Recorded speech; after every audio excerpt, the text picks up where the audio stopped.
कृपया चैनल को सब्सक्राइब करें। धन्यवाद। गौरी की कर लो आराधना, मिलती है उनसे अखंड सौभाग्य की साधना। शिव पार्वती से मिलती प्रेरणा अपार, हर नारी को मिलता सुखद परिवार। श्रावण मास के शुभ मंगलवारों में एक व्रत ऐसा भी है जो नारी के सौभाग्य, सुख और समृद्धि का अमिट प्रतीक है, जिसे कहते हैं मंगला गौरी व्रत। ये व्रत कोई साधारण नियम नहीं, बल्कि देवी पार्वती के तप की स्मृति है, जिससे उन्होंने शिवजी को पति रूप में पाया। कहते हैं, जो स्त्री इस व्रत को श्रद्धा से करती है, माँ गौरी स्वयं उसके जीवन की हर विघ्न बाधा हर लेती है। यह व्रत नवविवाहिताओं के लिए अत्यंत मंगलकारी माना गया है और इसे करने से मिलता है अखंड सौभाग्य, सुखी वैवाहिक जीवन और देवी की असीम कृपा। मंगल की इस पावन संध्या पर चलिए सुनते हैं मां मंगला गौरी की वह दिव्य कथा, जो विश्वास को आस्था में और आस्था को चमत्कार में बदल देती है। तो प्यारी बहनों, सखियों, प्यारी देवी स्वरूपणियों, मैं हूं आपकी अपनी छोटी बहन स्वरा, और आज मैं आपको सुनाने जा रही हूं सावन के मंगलवार की मंगला गौरी व्रत की वो सुंदर कथा, जो एक कन्या की श्रद्धा, एक मां की कृपा और एक सुहागिन की आस्था से जन्मी एक अमर गाथा है। बस आपसे एक छोटी सी विनती है बहनों, इस कथा को शुरू से अंत तक अवश्य सुनना, क्योंकि क्या पता इसी कथा के बीच कहीं मां गौरी आपकी सूनी मांग भरने निकल पड़े। तो चलिए बहनों, मां मंगला गौरी के चरणों में बैठते हैं और सुनते हैं उस कथा को, जहां हर शब्द सौभाग्य और अमर सुहाग का वरदान बनकर बरसेगा। बहनों, बहुत समय पहले की बात है। एक पवित्र नगर था, वृंदा नाम की नगरी, जहां हर गली में तुलसी की महक थी और हर आंगन में मां गौरी की प्रतिमा विराजमान थी। उसी नगर में एक अत्यंत ही निर्धन ब्राह्मण परिवार रहता था। घर छोटा था, लेकिन दिल बहुत बड़ा। उस घर में एक प्यारी सी कन्या थी, कणकौती। कणकौती बचपन से ही मां गौरी की बड़ी भक्त थी। वह छोटी सी उम्र में भी मां के चरणों में बैठकर दीप जलाती, फूल अर्पण करती और जय मंगला माता मेरी सुहाग की रखवाल करना, यह मंत्र गुनगुनाया करती। पर घर में इतना दरिद्रता था कि शादी की कोई उम्मीद नहीं थी। कनकौती की मां दिन रात रोती रहती, हे गौरी मां, मेरी बिटिया के भाग्य में भी कोई अच्छा वर लिखा है या नहीं। तभी सावन का महीना आया और नगर की सारी सुहागिनें मंगला गौरी व्रत करने लगी। कनकौती ने मां से कहा, मां, मैं भी यह व्रत करूंगी, और जब तक मां गौरी मेरी पुकार नहीं सुन लेंगी, तब तक मैं यह व्रत नहीं छोड़ूंगी। उसने पहला मंगलवार का व्रत किया, बिना जल के उपवास रखा और पूरी रात जागरण किया। भोर में मां गौरी को बेलपत्र, चंपा, चमेली और कुमकुम चढ़ाया, और उसी रात जब वह आंखें मूंद कर भजन गा रही थी, तभी दिव्य आभा से चमकता एक प्रकाश प्रकट हुआ, और उस प्रकाश में मां मंगला गौरी स्वयं प्रकट हुई। कणकौती घबरा गई, पर मां ने मुस्कुराकर कहा, बेटी, तेरी भक्ति ने मुझे बांध लिया है। जो तू चाहती है वो मैं तुझे दूंगी, पर याद रख, हर वरदान के पीछे एक परीक्षा छुपी होती है। कणकौती ने हाथ जोड़कर कहा, मां, मैं परीक्षा देने को तैयार हूं।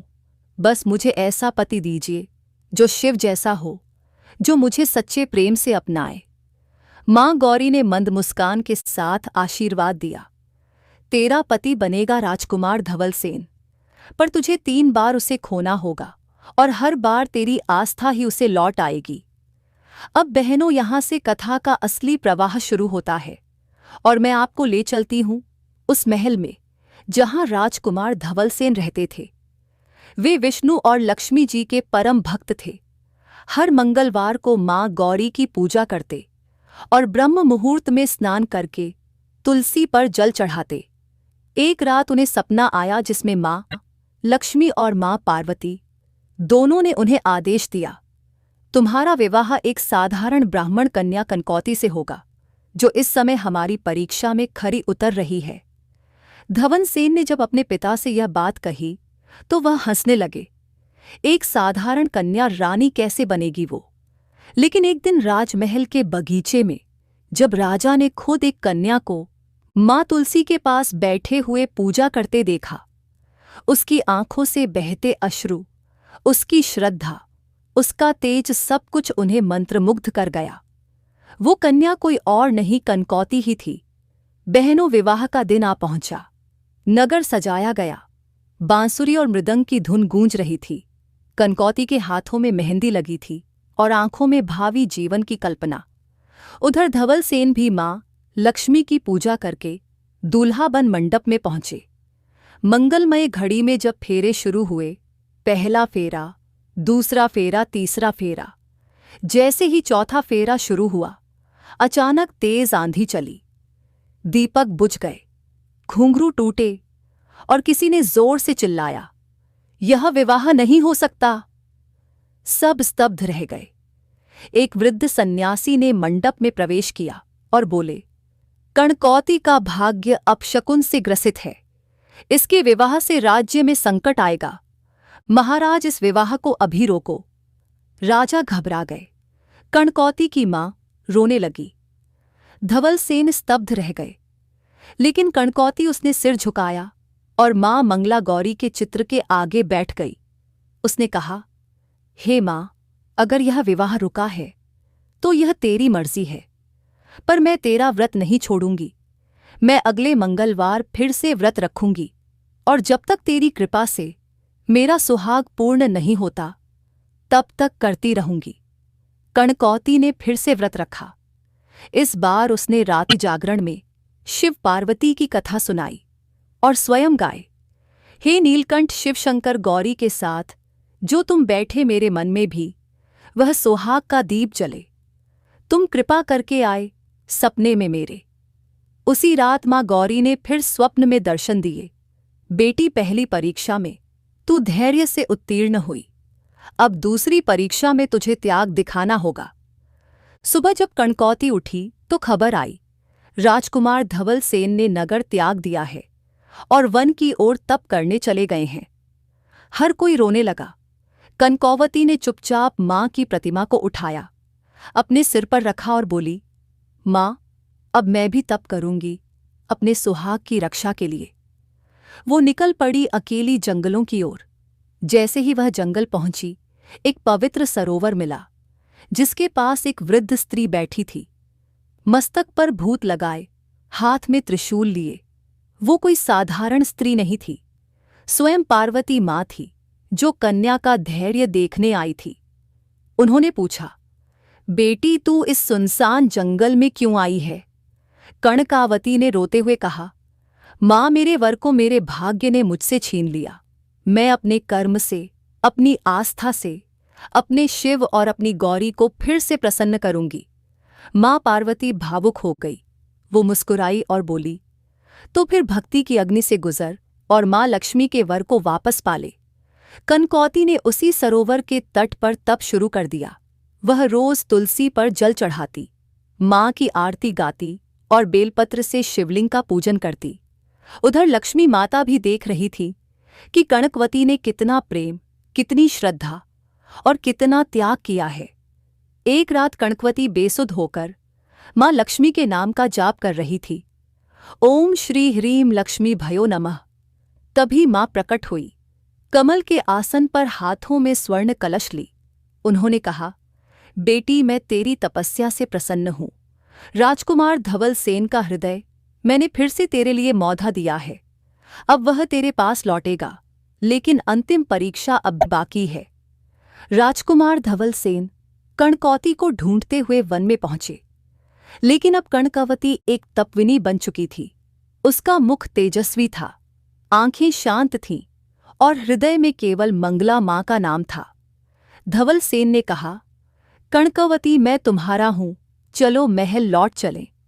लेकिन कणकावती ने आंखें बंद कर ली और मां से कहा, मां, अब निर्णय तेरा है। अगर तू कहे तो मैं वापस चलूं, वरना मैं यहीं तेरी सेवा में रहूंगी। मां गौरी, मां लक्ष्मी और मां पार्वती, तीनों देवियां एक साथ प्रकट हुईं और उन्होंने कहा, बेटी, अब तू हमारी पूर्ण भक्त बन चुकी है। तेरे त्याग, प्रेम और विश्वास की परीक्षा समाप्त हुई। अब हम तेरे जीवन में वह सुख भरेंगे जो हजारों जन्मों तक कम न होगा। उन्होंने आशीर्वाद दिया, तेरा विवाह बिना किसी विघ्न के पूर्ण होगा और तू सदा सौभाग्यवती रहेगी।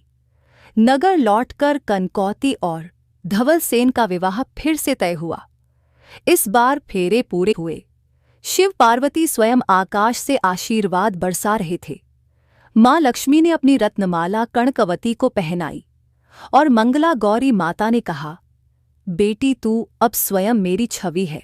सावन के हर मंगलवार को जो स्त्री श्रद्धा से मेरा व्रत करेगी उसे तेरे जैसा ही वर, तेरे जैसा ही सौभाग्य और तेरे जैसी ही गरिमा मिलेगी। बहनों, विवाह के बाद कणकवती राजमहल में पहुंची। वहां की हर स्त्री उसकी भक्ति और तपस्या की गाथा सुनकर भावविभोर थी।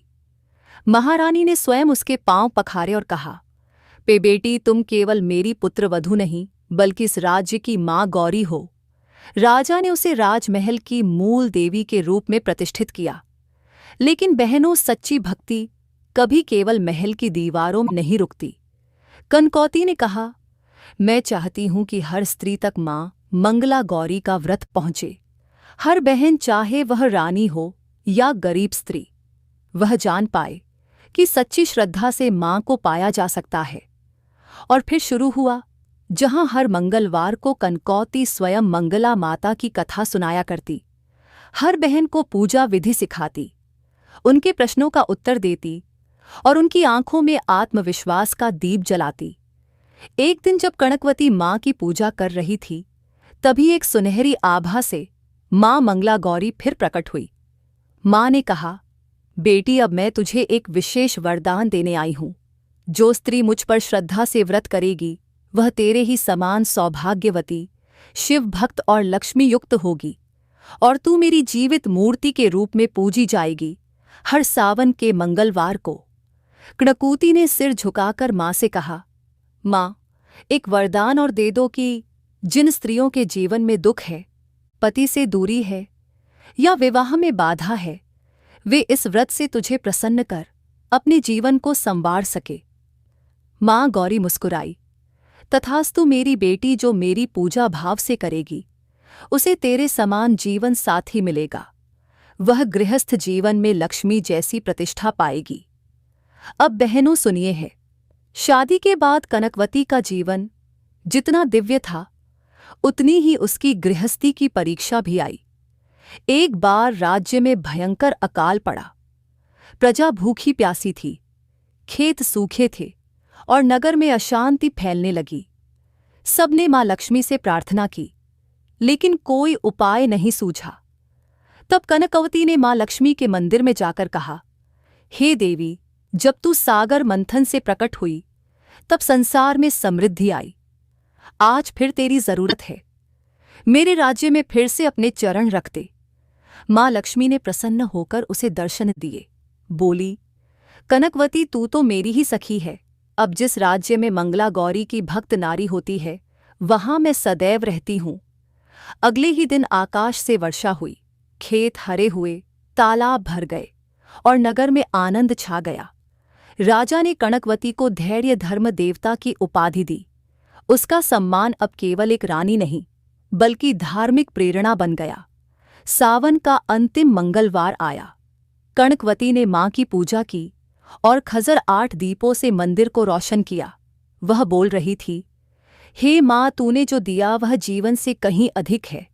अब मुझे कुछ नहीं चाहिए, बस तेरी भक्ति बनी रहे। तभी मां गौरी, मां लक्ष्मी और मां पार्वती तीनों स्वरूपों में प्रकट हुईं। उन्होंने कहा, बेटी, अब तू लोक कल्याण के लिए एक दैवी ग्रंथ बनाओ जिसमें हर स्त्री के लिए व्रत विधि, कथा और पूजा का रहस्य हो। कनकवती ने वह ग्रंथ मंगला गौरी सौभाग्य संवाद के नाम से लिखा, जो आज भी संतों और स्त्रियों द्वारा पढ़ा जाता है।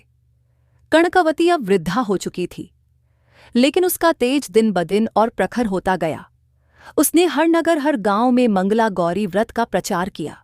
वह हर स्त्री को यही कहती, न मायके की चिंता कर, न ससुराल की परेशानी, बस तू मां गौरी के चरणों में बैठ और अपनी आस्था से अपने जीवन को खुद संवार, क्योंकि माँ कभी किसी बहन को खाली नहीं लौट आती। बहनों, समय बीतता गया। कनकौती अब वृद्धा हो चुकी थी, लेकिन उसका तेज, उसकी भक्ति, उसका सौम्य व्यवहार सब पहले जैसा ही था। वो अब राज्य की माता कहलाती थी। हर मंगलवार को नगर की बहनें, बेटियां, बहुएं सब सुबह सुबह आकर उनके चरणों में बैठती और कहती, माँ, हमें भी अपने जैसी श्रद्धा दे दो, अपने जैसी भक्ति दे दो। कनकौती हंसती, उनका माथा चूमती और कहती, बिटिया, श्रद्धा बाहर नहीं होती, श्रद्धा तुम्हारे भीतर है। बस उसे माँ के चरणों में समर्पित कर दो और फिर देखो माँ तुम्हारा जीवन कैसे बदल देती है। एक दिन सावन का फिर मंगलवार आया और इस बार कनकवती ने माँ गौरी की मूर्ति के आगे बैठकर एक विशेष पूजा की। उसने अपने हाथों से 108 बेल पत्रों पर एयुएम गौरी पतये नमः लिखे और माँ को अर्पित किए। पूरे मंदिर में दीपकों की रोशनी थी, घंटियां बज रही थीं और उसी आलोक में माँ मंगला गौरी फिर प्रकट हुई। पर इस बार वे अकेली नहीं थीं। उनके साथ शिव शंकर माँ, लक्ष्मी के साथ भगवान नारायण, चारों ओर दिव्य रथ, पुष्प वर्षा और गंधर्वों की वीणा की मधुर ध्वनि थी। माँ ने कहा, बेटी कनकौती, तू अब केवल इस धरती की बहन नहीं, तू मेरे स्वरूप की जीवित प्रतिमा है। मैं तुझे अपने लोक में स्थान देती हूँ। कनकौती ने अपनी आंखों से अश्रु बहाते हुए कहा, माँ, मुझे कुछ नहीं चाहिए, बस इतना वरदान दे दो कि हर स्त्री जो इस व्रत को श्रद्धा से करे, उसे मेरा सा प्रेम, मेरी सी शक्ति और मेरा सा सौभाग्य मिले। माँ ने मुस्कुराकर कहा, तथास्तु। और तभी आकाश से एक दिव्य वाणी गूंजी, जो बहन सावन के प्रत्येक मंगलवार को सच्चे मन से मंगला गौरी का व्रत करेगी, माँ उसके सुहाग की रक्षा स्वयं करेंगी और उसे शिव जैसा पति, लक्ष्मी जैसा सौंदर्य और पार्वती जैसी शक्ति प्रदान करेंगी। आज भी बहनों, कनकौती की वह कथा हर स्त्री के कानों में माँ के आशीर्वाद की तरह गूंजती है। जब भी कोई बहन अपने विवाह में परेशान होती है या पति के स्वास्थ्य, जीवन, प्रेम को लेकर चिंतित होती है, या वह कन्या जो अच्छे वर की प्रतीक्षा में बैठी है, जब भी कोई माँ, बहू, बेटी माँ मंगला गौरी की सच्चे मन से पूजा करती है, तो मानो स्वयं कनकौती की आत्मा माँ से कहती है, हे माँ, तू मेरी बहन को भी वही सौभाग्य दे जो तूने मुझे दिया था। तो बहनों, इस कथा को सुनने के लिए आप सभी बहनों का हृदय से धन्यवाद। आपसे बस एक विनती है बहनों, अगर इस कथा ने आपके दिल को छुआ है तो कृपया इस कथा को अपनी सखियों तक जरूर पहुंचाना और हाँ, सब्सक्राइब करना मत भूलना, ताकि आने वाली हर कथा सबसे पहले आपके पास पहुंचे। और दिल से एक प्यारा सा कमेंट भी जरूर छोड़ना। बहनों, फिर मिलूंगी एक नई कथा के साथ। तब तक अपना ख्याल रखना और हमेशा मुस्कुराती रहना।